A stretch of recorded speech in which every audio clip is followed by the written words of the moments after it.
intersection of social science and philosophy, and is particularly interested in the philosophy of social science. As you probably have noticed from the reading assignments, she has written several books on philosophy of social science from a critical realist perspective, and edited quite a number of volumes on related subjects as well. I still remember meeting Ruth for the first time a couple of years ago at a conference and thinking, wow, she's so sharp and so concise and so clear. We have to get her on our teaching team. And I'm very pleased to say that that worked out. And Ruth is going to give us sort of a brief introductory presentation for about 15 minutes. And after that, we'll open up for questions. And as I think most of you probably already know, the way to ask a question is by clicking on the Ask a Question box in the upper left-hand side of your screen, and then submit a question, and then I will do my best to pass on all of those questions to Ruth for you.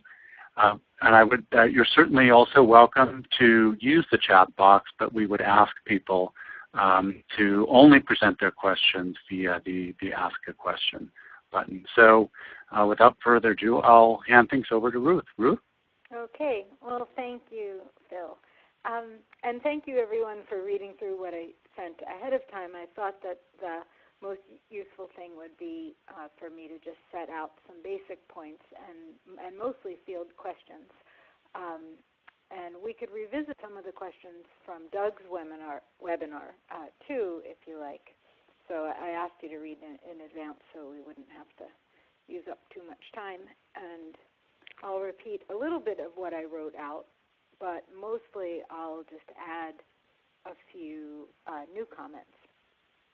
And I haven't timed it, so Phil, I hope it'll come in around 15. Maybe, might be less, might be a little more, but we'll see. So the first point is, what is metaphysics? Metaphysics is the study of basic, very general aspects of reality, especially, though not only, what it is for a thing to exist. As I said in writing, one way to get a feel for the topic is through examples of some metaphysical questions. And I won't repeat those, but feel free to ask me about them if you want to. So I'd say that three key metaphysical issues for critical realists, not the only ones, but key ones, are first, what causation is; second, the phenomenon, if it is one, of emergence; and third, the realness of phenomena that are constituted in part or in whole by shared or intersubjective meanings. So most critical realists think the following about those three issues. First, causation is the expression of the powers to do had by real things. And I should note that I'm using the word things very loosely. We could have a whole separate metaphysical discussion about what kinds of quote-unquote things can have causal powers. But I'm really just using it as a word to pick out something that might have powers. So most critical realists think that causation is about doing, about the expression of powers to do. Second, most critical realists, if not all, think that wholes are emergent with respect to their parts. And that's to say that wholes are something other than a numerical plurality of their parts, a numerical total. But I don't even want to use total because that suggests something organized. So plurality is, in philosophy, a plurality is just some number. So people who believe in emergence say wholes are not the same thing as the total number of their parts. And therefore, or as such, wholes have powers not had by their parts, emergent powers. So there's disagreement about whether emergent wholes are caused by their parts or are simply dependent on them, but not reducible to them for their being. And I would suggest that one has to be dialectically nimble in all sorts of ways in order to think about these issues clearly and well. But the key point of dispute is whether wholes are equal to the total number of their parts or whether wholes are something else that can do things that the parts can't do, including potentially act back on the parts. Third, the question of the realness of what Roy used to call concept-dependent phenomena. Most critical realists, if not all, think that some phenomena, though not all phenomena, are indeed constituted, at least in part, by shared meanings or intentions or some other subjective condition. And this doesn't make them any less real, nor, in general, does it make them any less determinate in their nature at any given point in time or relative to any one individual. No less determinate than any other phenomena. And one last point is to say that there isn't any major difference between ontology and metaphysics. This was a question that came up a bunch at the Critical Realism Conference.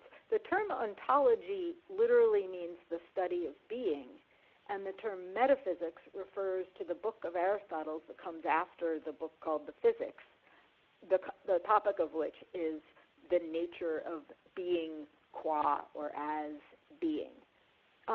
In practice, ontology is maybe a slightly narrower term, and it's a kind of issue of usage that you probably have to just pick up as a fluent analytic philosophy speaker. But it's really not a difference that matters in a deep way. There's just certain ways of talking that might sound funny. If you worked on issues of time, you'd be more likely to say, I work on the metaphysics of time than I work on the ontology of time. But it's not a difference. It's not a terminological difference that you have to worry about a lot. Okay, so the second big point I've posed as a question, what is epistemology? So metaphysics and epistemology are both cognitive activities, as all inquiry is, but they have different objects. Metaphysicians, as I've said, study what it is to be something. Epistemologists study what it is to know something. And I would say this distinction in object, it holds even though metaphysicians are engaged in making claims. Moreover, it would hold even if you thought that the world is nothing other than what you imagine it is. It would still be the case that there's a difference between asking about what it is to be something and what it is to know something. As a matter of substantive epistemology, critical realists, like other neo-Aristotelians, think that knowing or explaining is not simply a matter of generalizing over observed surface appearances, as per empiricists, from Bacon to Hume to Hempel. So there's a different epistemology. Critical realists and other people think that this is always the case, that knowing is not simply generalizing over regularities. But we can follow Norman Gerace and Marx himself in noting that empiricism is especially inadequate epistemologically if you're trying to know something about a thing like capitalism, the surface appearance of which is completely and systematically misleading.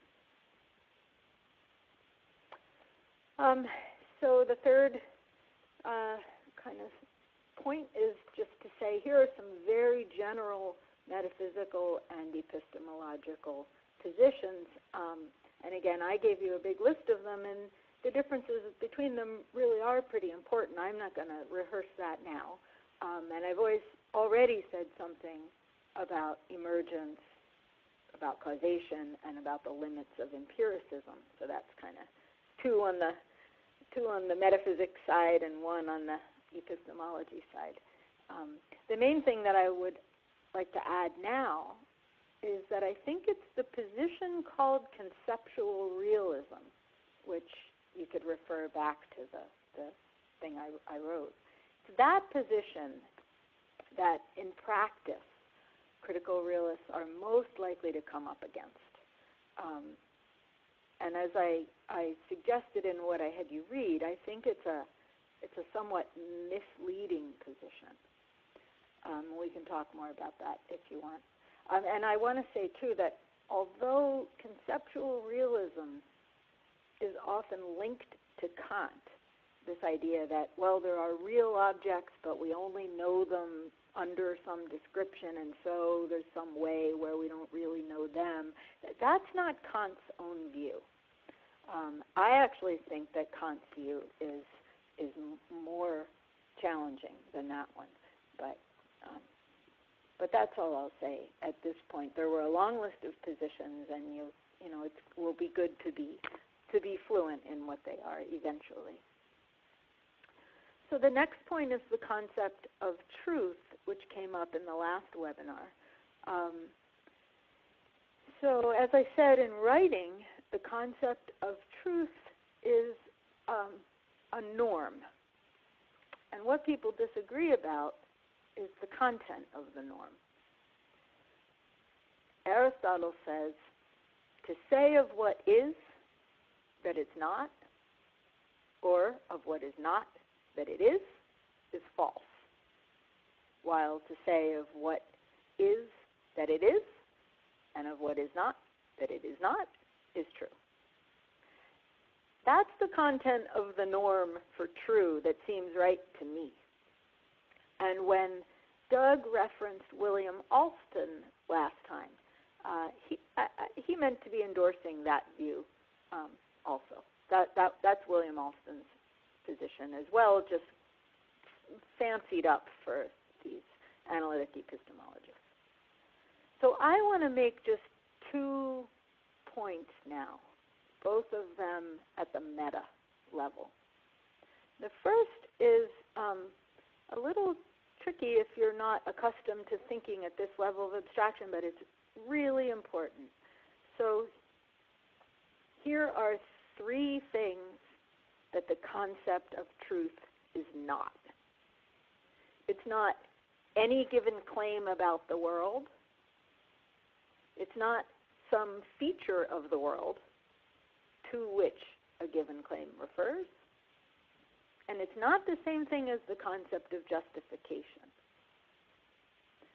In the outline I asked you to read, I gave examples of phrases like, I want to know the truth about phenomenon X, or the truth will set you free. We hold these truths to be self-evident. The truth is out there. In each case, the concept of truth is being conflated, either with some set of true beliefs or with some way that the world is. And my advice is don't do that. We have words for those other things, and it's distracting. What we need is a norm that tells us a very specific thing. The concept of truth is also different from the concept of justification. That was the third from those 3 above. A criterion or procedure for assessing whether or not a given knowledge claim conforms to the norm true isn't the same thing as the norm itself. And that's what justification is. Now we want to know, does this claim meet the norm of truth? That's a separate issue. So Doug referred, the second point is that Doug referred last time to the term alethic truth. And the main thing, and in conjunction with Alston, and the main thing to know is that Alston's alethic theory of truth which Doug invoked, is completely different from Roy's, even though they both use the same word. And Heidegger also used the word. As Roy had it, alethic truth and the way the world is are the same thing. From my perspective, that's to conflate the concept of truth with the concept of to be. So I don't recommend use of the term at all because I disagree with Roy's view, and let alone in critical realism circles. I wouldn't use it unless you mean to affirm Roy's view. But even so, I wouldn't use it outside of critical realism because people think you're talking about Heidegger. But I think we don't need it, and it's misleading. It's a name that's already been taken, and if you like the Aristotle formulation, say of what it is that it is, that's true. If you like that formulation, you just reference Aristotle and you're good to go. Okay, so then last but not least, some critical realist terms. So here again, rather than review all of the ones that I set out, I'll just welcome questions about them based on what you read. But we can certainly go back over that carefully, so don't be shy. So I just want to end with a couple thoughts. The first has to do with the question that Margarita asked Doug, which was, why should I take on the label critical realist? I thought that Doug's answer was a good one, and I don't want to discourage anyone from going for the label. But I want to emphasize that although Roy deployed various original arguments on behalf of what now gets called sometimes original critical realism, or just critical realism, classic critical realism, the actual positions in play are not unique to him. So you shouldn't feel as though you're signing up for something that's strange or mysterious in signing up for critical realism. The second thing to say is that although Roy used what he understood to be a transcendental argument based on the practice of experimentation in the natural sciences as it's commonly understood, he used a transcendental or quasi-transcendental argument in order to refute a particular account of laws, basically a Hempel account. Although he did that, and although Kant is famous for using a transcendental argument against empiricism himself, the substantive position that Roy advanced is not Kantian. On the contrary, Roy explicitly rejected Hume and Kant, Humeanism and transcendental idealism alike in a realist theory of science. So you don't be distracted by the fanfare around having deployed a Kantian-style transcendental argument. It was a kind of fancy thing to use a Kantian argument to show that Kant is wrong. But Roy's not a transcendental idealist, or wasn't, or at least in the early works. I'm speaking of a real theory of science and the possibility of naturalism and reclaiming reality, that period of his work. Finally, it's worth flagging that it's positivists who commit just straightforwardly what Roy called the ontological fallacy, imagining that knowledge can be read directly off of the data. And it's neo-Kantian post-structuralists who commit what Roy called the epistemic fallacy, imagining that questions about the nature of things are really questions about how we know about the nature of things. But one advantage of having a more filled out philosophical backdrop is that we can see that both positions, positivism and post-structuralism, and variants thereof, they're flawed for a host of reasons other than these. These are just interesting names for certain kind of maneuvers that they both opponents of those positions respectively make. But in any case, that's who maps on to those named fallacies in the critical realist lexicon. So I think that's pretty much all I wanted to say by way of presentation, and I thought that would leave us a lot of time to just field lots of questions.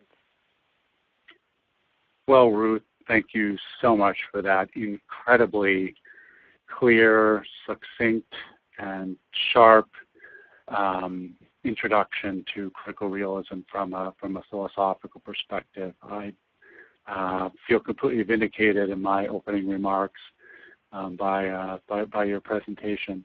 Oh, and to kick things off, I'm going to ask you a quick question, and then pass on some of the questions that are coming in. So the question I want to ask you to reflect on a little bit is one that we've talked about several times, and that is mechanisms and powers. So it's become very common for social scientists, sociologists, political scientists, economists to talk about causal mechanisms. And in his early work, Roy also used the word causal mechanism before it had become fashionable. right. And yet you prefer to talk about causal powers. And so I'm wondering if you could tell us whether you think those terms are the same, different, or whether a mechanism is a kind of power, or how you would think about the relationship between the two. Oh, great. Yeah. I think it's a really important question because I think that the vocabulary is very muddled, and that clear thinking just isn't helped by the vocabulary at this point.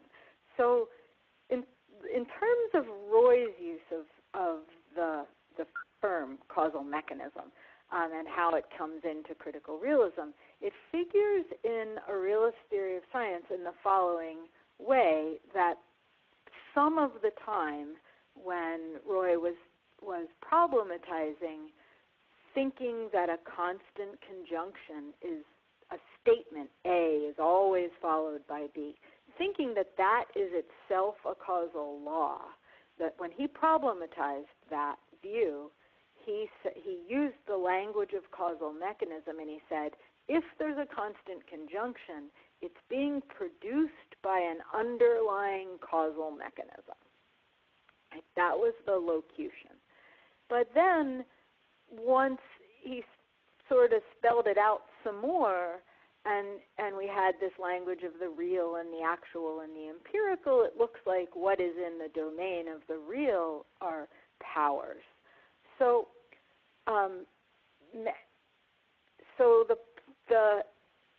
the issue, I think, should I start it out in the wrong way? If you put the two together and you figure out what is the actual claim here, the claim is that when there's a manifest regularity, it's because it's being produced by something.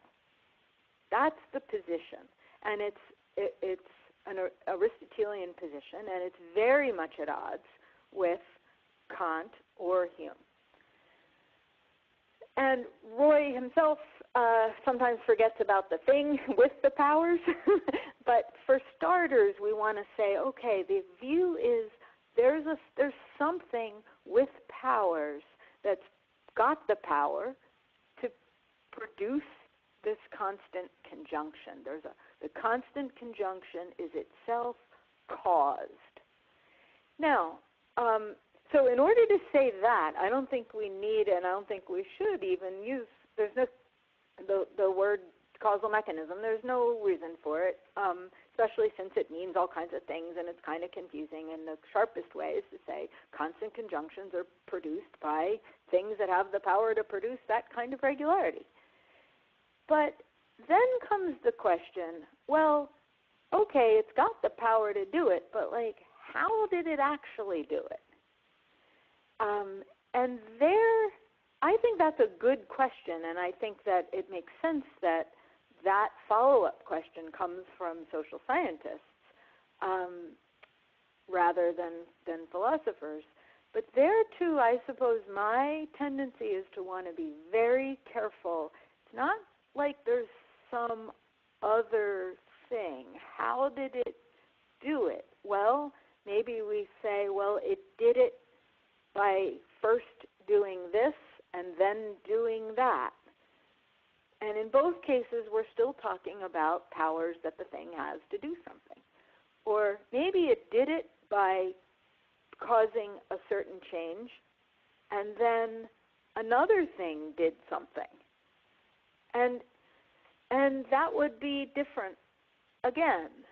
So what I've noticed is that the term causal mechanism seems to get slid back in a way that quickly falls back into regularity talk, and makes it hard to keep track of which thing is doing what. How it does it is a good question, but the real issue, I think, is which things have which powers to do what. So you're right. I'm very suspicious of causal mechanism talk. I think sometimes it just hides the fact that we aren't quite sure which thing is doing what in virtue of which powers that it has. That's very helpful, Ruth. I have another question. This one's going to be right in your wheelhouse, which is thinking a bit about the relationship between critical realism and neo-Aristotelianism. So the participants noted that you spoke of critical realists as a subset of neo-Aristotelians, and I would like you to talk a little bit more about how critical realism relates historically to a broader return to Aristotelianism in philosophy. And in particular, I was wondering whether this had anything to do with the return to virtue ethics often associated with Alistair MacIntyre, or whether you would tell the story differently. Well, that's a wonderful question, and it's got a whole bunch of different parts. The first thing I would want to say is that a lot of times people who might be attracted to critical realism, certainly if they came to it in any way through the Marxist inflection, are accustomed to thinking that Aristotle's kind of creepy and yucky, and so you have to get that out of your mind. It's true, he's creepy and yucky in some ways, but as it happens, interestingly enough, those are ways that you can fix without disturbing the underlying apparatus. So that's just one point. I think that at the level of metaphysics, there really is, there's no obvious break with Aristotle if we look at critical realism. So here are some of the things that are absolutely classically Aristotelian views. Materialism, for one, that there are real live substances. We can check Aristotle off, and there's actually a lot of thinkers, fewer thinkers than you might imagine are materialists, but Aristotle's a materialist. Aristotle's a materialist of the sort who thinks that there's no such thing as just generic matter or stuff, that any material thing is already a thing of one kind or another. It's a this or a that. That's the kind of that's the kind of materialism that I think Roy endorsed in RTS and in the synchronic emergent powers materialism position. That's Aristotelian. The idea that different kinds of things are different on their own, that there's and moreover that one way that different sorts of things are different is that they have different real causal powers to do different sorts of things, and that it's possible to individuate different sorts of things according to some properties that they have, that if they didn't have them, they wouldn't be that kind of a thing. That's Aristotle, and I think that that's also Roy in the early period. The idea that the powers that things have, they may or may not express, and they still have them. That's absolutely hardcore Aristotelian metaphysics. It's the argument to the Megarians. If I know how to build a house, I've got that power even if I'm not presently building one. That's central to Roy's discussion of the tendential nature of powers, that you have them even if you're not exercising them. Then for Aristotle, there's a bunch of other kinds of hardcore metaphysics continuities, but if we come out of frame, the thought that human beings have some powers that we may or may not exercise, not only in any one given moment, but over the course of a lifetime, and that, number one, whether we do is connected to what our social conditions are, and that you might think about good or less good social conditions in terms of which human powers the cultivation of which they allow or foster. That's Aristotle. That's the discussion in the ethics and the politics. Aristotle starts with some minimal assumptions about distinctively human capacities. John Stuart Mill talks that way too, and so does Martha Nussbaum, for what it's worth.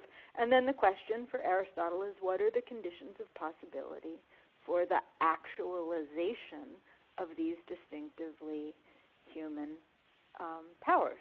And that's also Marx, of course, who is clearly and markedly working in an Aristotelian manner, certainly in Capital.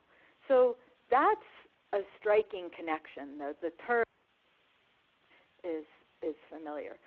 I guess I would say at the level of virtue ethics, at a very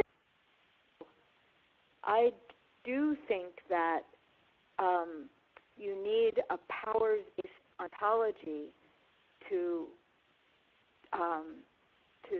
argue for virtue ethics. And probably, so if you were interested in a virtue ethics, you would probably have to adopt this powers-based neo-Aristotelian metaphysics. But I think that if you love Aristotle's metaphysics, but you've got your heart set on being a Kantian, that you can do that. It might be a little trickier to pull off being a utilitarian, but you probably can too. So the connections are broad, deep, and obvious. And there's no, Aristotle can get fixed up. That's not a problem. You don't like Aristotle, well, I'll leave it at that. So I think, in a way, your answer, just to try to digest it, would be that critical realism emerges, at least in early critical realism, antedates MacIntyre's kind of triptych of books recovering virtue ethics. Yes. So you can't really see that as the origin of Roy's thinking at all, but it's also very clear that there are deep affinities between Absolutely. virtue ethics and critical realism. Right. If you wanted to say, if you didn't want to just say Roy knew as Aristotle, then where you would find the deep affinity with Aristotle is Marx. Exactly.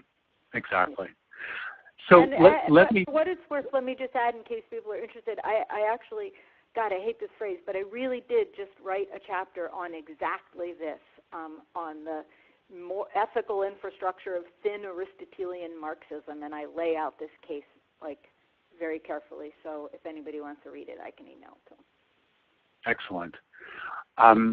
So now there's a couple of people are a little puzzled by your claim that truth is a norm, and the questions are quite complicated, but I'll just give you a kind of a key part of it, which is people are wondering how this relates, the sort of understanding of truth that you're laying out for us is related to what is often referred to as a correspondence theory of truth, a phrase which Rorty often uses them, which I think he may also have invented in philosophy and the mirror of nature, but in any event, something which I think many social scientists have been taught to believe is a very bad thing. Right. Okay. Well, so I think that the suspicion is right that the core, sort of the heart and soul of the correspondence theory is the same thing as what Doug was saying, what Alston was saying, and what Aristotle says. But the correspondence theory has a kind of technical baggage from, I think it's sort of like early 20th century versions of the correspondence theory, where philosophers undertook to try to spell out more precisely, well, what do we mean if we say, look, if you say that the thing is this way and it is, that's the thing we're talking about as true, right? We want to pick out when that's happened. Well, there was an effort to sort of make that more rigorous. And the claim was, may have been Russell that first said this, that, well, it turns out that if you take the statement apart, that like each part of the statement is going to attach on a kind of one-to-one basis. It's going to correspond in this exactly isomorphic way to some bit of reality. That's the correspondence theory, technically speaking. And it turns out that there's a lot of problems with that. I mean, even language doesn't work that way, one word at a time, one unit at a time. So people who like the basic idea, that's just a straightforward one that I think most people really do actually accept if they're not sociopaths. The idea is, well, is there some other way to say it where we don't have to commit ourselves in this, if you want to get persnickety about it, we don't have to commit ourselves to saying words map one-to-one onto the world. So in philosophy, the looser kind of term is, sometimes people will say it's a minimal realist or minimalist correspondence. That's meant to signal that we don't want to go so far as to say that there's this one-to-one mapping word for word, but that we're trying to capture the idea expressed, I think, perfectly nicely by Aristotle. That it would be good to know which of our claims do in some way capture how the world is, and which ones don't. And it's easy to think that that's creepy, but if you ask yourself, what do you mean by a lie? That's a very quick way to get a good grasp of why the correspondence theory isn't really so creepy after all. Is that helpful? It is, and I'm just going to sort of throw in a attempt to sort of maybe recast this in slightly different terms that maybe that might help make sense of what you mean by calling truth a norm. So in their recent book, Retrieving Reality, Charles Taylor and Hubert Dreyfus talk about our being answerable to or responsible to reality. Is that a way of explaining what you mean by calling truth a norm, or are you thinking of it more just as in a kind of a regulative sense? I think I'm thinking of it. Yeah, regulative is a nice term. I think my favorite thing to think about is actually, what do we mean by false? Like, truth has a lot of baggage, makes everybody nervous. I mean, I think if you ask yourself, what is it to say something false? Then the answer that you get is instead of norm, I forget, you guys are sociologists, you just say a certain kind of criteria, or it's a way to pick out claims, most importantly, a way to pick out claims that are false. Like false claims, they sort of have something in common. There's some way, whatever, right, the falseness of them. I mean, Aristotle describes it as to say of this that it's to say of what is that it isn't. But I would say that's what I mean by norm is we need something that states in a general way what it is that false claims or mistaken claims or at the limit case lies. What is it that's epistemically lacking? So let's get a word for that, because that's something that's good to know. I mean, it's true. It might be good to know for pragmatic purposes. It might be good to know if you're actually trying to, if you are trying to lie, you might want to actually know what's, but we need a term for that, when it's that way.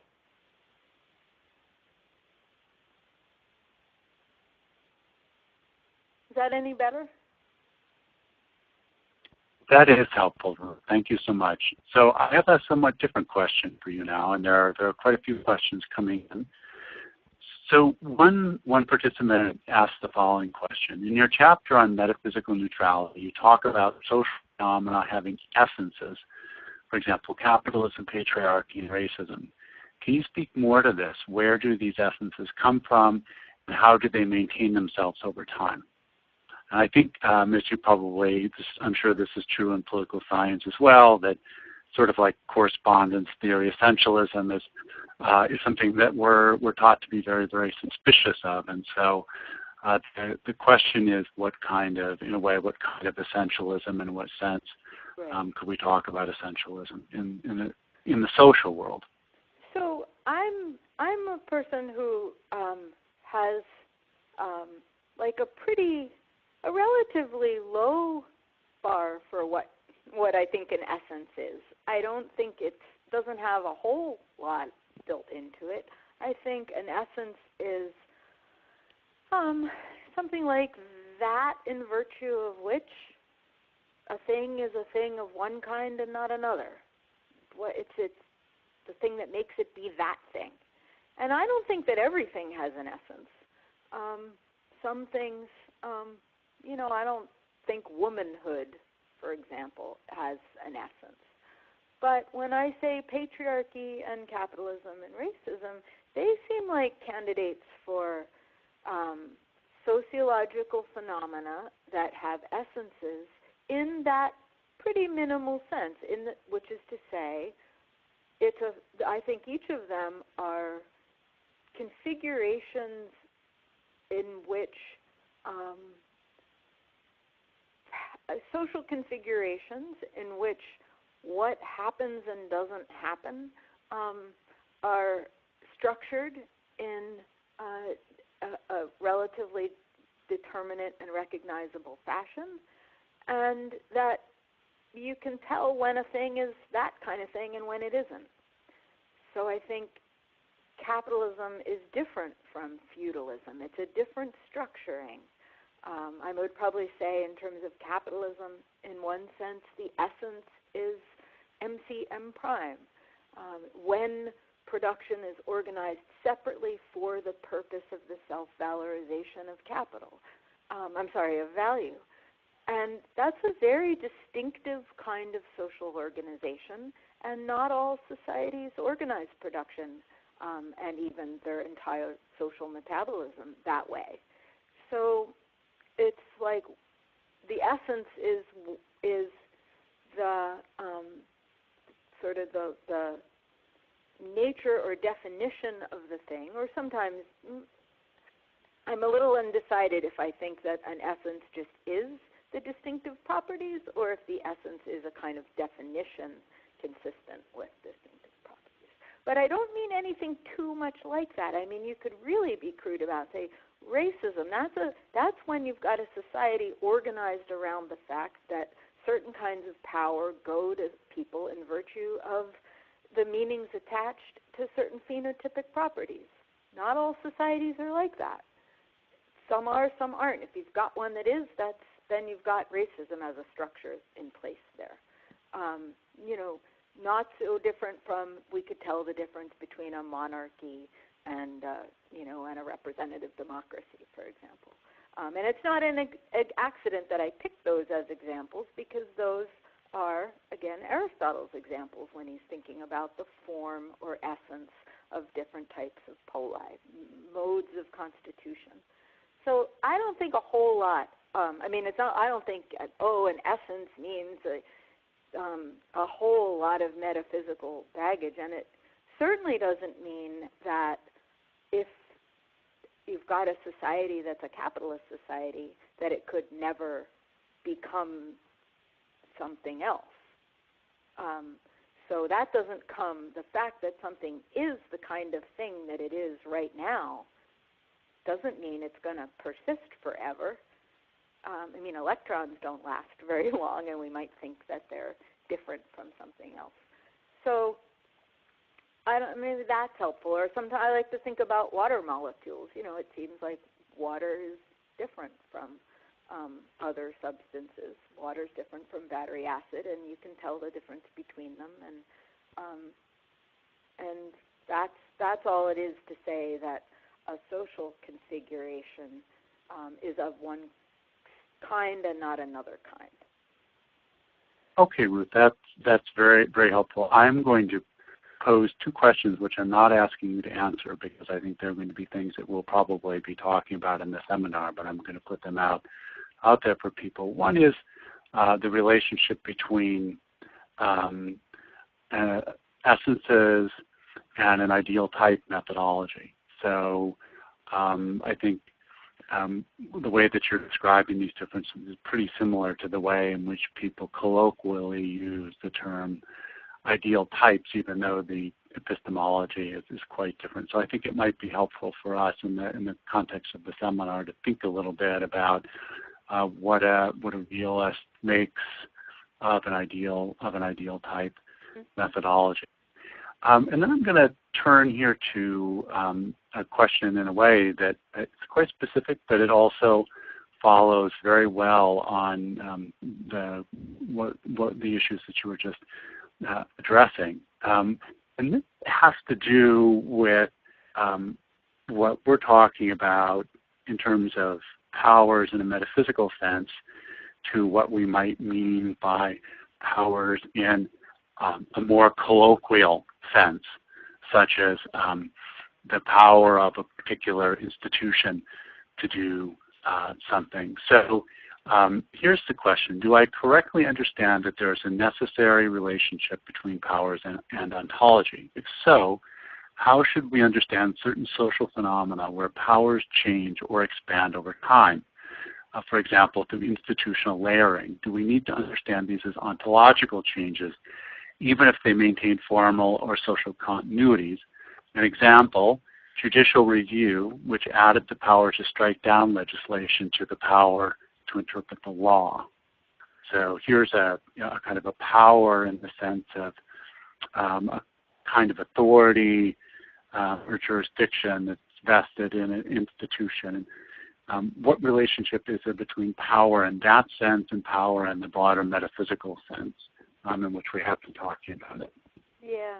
Well, I think let's assume, for the purpose of discussion at this moment, that there is that we do think that institutions can cause things. And if we think that, and we're powers theorists about causation, then we're going to have to find some way to correctly theorize the thought that institutions can cause things. Institutions have powers. Okay, so I'm going to say I think that's very tricky, and we're planning a whole workshop on it and stuff, but let's assume that we think that. We think causation is about the expression of powers, and we think institutions can cause things, so we are committed thereby to thinking that institutions have causal powers. In the same old sense that everything that can cause things has causal powers. If we want to say the full-blown metaphysical sense, we can, or we don't even have to say that at all. It's all the same thing. If causation is the expression of powers, then the things that can cause things have powers. So then it seems like the question would be, can institutions gain or lose powers, or have their existing powers augmented? And it seems to me that the answer is, partly going to be empirical. Well, let's look at some. And if they've gained some, then we're probably going to want to say yes. And I don't think there needs to be anything too weird about that or too surprising. You might want to say, well, at what point, to go back to the essentialism issue, you might say, well, is there a certain point at which we have not simply altered this institution, but we've turned it into a different kind of institution? Now it's got so many powers that are so different from the original ones. And that would be a reasonable question. Again, I think things can change. I mean, Aristotle is wonderful. Things can alter, and they can also go out of being and come into being. So we might say, well, if you transform the institution of the presidency so much, then it's going to be a different kind of institution. Now it's going to be, now it's going to be a kingship. So I think that the answers are going to be they're going to partly be, well, let's look at the thing and see what kind of powers it's got now that it didn't used to have, and then we'll assess whether we think it's still the same kind of thing. The hard part is going to be to sort out what it means to say that an institution itself has causal powers. That's just tricky. Different kinds of things have different kinds of powers, so that fact alone shouldn't scare us. Salt can't talk, but we still think it has the power to melt ice. Institutions can't pick things up, and they can't talk, but if we think they can do stuff, then we're going to have some sense of do that will work. But I don't think it's a problem to say that they could change over time. They're just interesting and wildly tricky. I really would encourage the sociologists not to be so quick to sort of bracket off the metaphysical sense, the ontological sense. Like, causation is causation is causation. That's very helpful, Ruth. You're making me think about a way of understanding Michael Mann's 4-volume, 25-year-long project on the sources of social power, where he makes this very strong recommendation that what social theory should really be about is talking about the emergence of and transformation of an intersection of different forms of social power, which I think at the time seemed like a sort of a peculiar suggestion, but from the perspective of critical realism, actually sounds like a very very productive research program. So let me we have a couple more questions here and about 6 more minutes. So let me throw. I'm so long-winded. Well, I'm going to try not to be, but what if you give me a couple of them? You talk, but very, very clearly and without excessive words. So I wouldn't, I think that your answers have been long, but not long-winded. Okay. So let me throw a question to you, which I think what the questioner is wondering about is whether Hume might have been a lousy metaphysician but a good psychologist. So here's the question. Is there any truth to Hume's view that causality is a sort of habitual cognitive expectation? And could this explain why humans are so often bad at making causal attributions?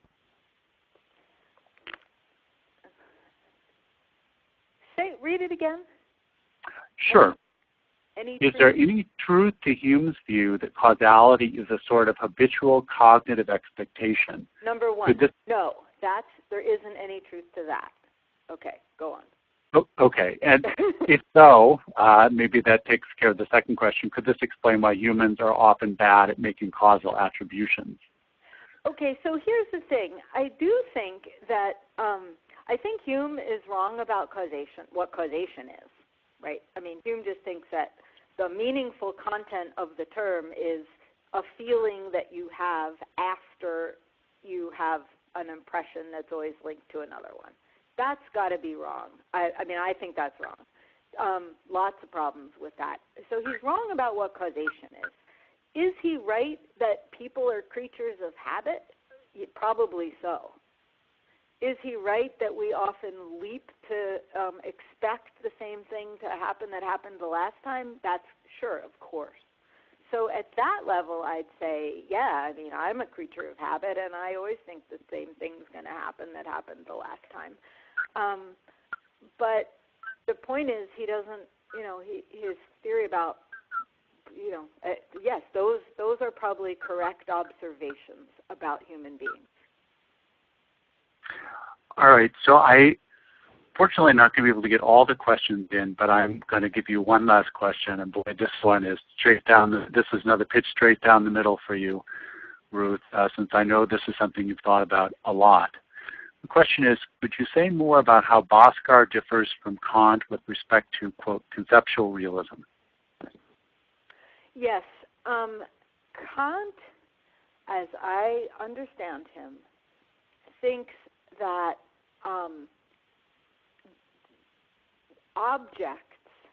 material objects, are objects at all, and moreover objects of one kind or another, in virtue of the synthetic operation of reason. It's a really weird, tricky position. That's why Kant called it a Copernican turn. We can talk at length about it in the seminar if you want. Kant thinks material objects are material, but they get their very constitution as objects from us, a priori. Roy doesn't think that at all.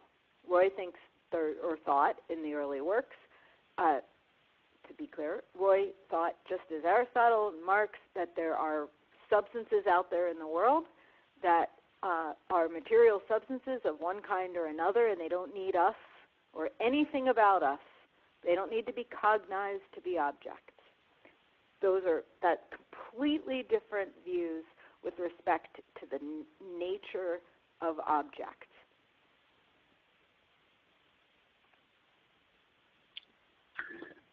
So you made this super clever analogy during the recent critical realism meetings that that I actually tweeted out without attribution, I'm embarrassed to say, but which I'll give you full credit for now, and that is that there's a certain kind of constructionism that says that the world is like cookie dough, and it's not cut up into things until we start applying it.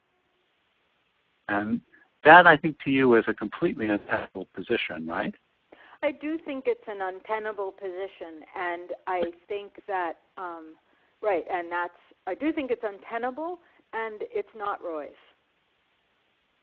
Right? I mean, it's not Roy's. It is, and it's sort of Kant's. But notice that it's different from the idea that there are distinct cookie shapes out there, but we can't know them except under some description. Right? So there's cookie dough, but it has no constitution as cookies. That's Kant. There's cookies, but we can't know them but under our own description. That's the kind of thing you hear a lot, and people think that that's Kant, and it isn't. And there's cookies, well, Aristotle would say we made the cookies, but by analogy, there's cookies out there, and there were cookies before there were humans, and we want to know about them. That's Aristotle, that's Marx, and that's Roy. Excellent. Well, I think summing things up, we've learned today that metaphysics can be fun. Yay! So why don't we conclude on that note? And Ruth, I really want to thank you for, again, for making what most people think of as an abstruse and relevant subject incredibly clear and relevant. I hope everybody else enjoyed this presentation as much as I have. And like you, I'm sure I am really looking forward to a fully two-way conversation about these issues beginning next week. So thanks again for joining us, and thank you once again to Ruth for sharing all of your thoughts with us.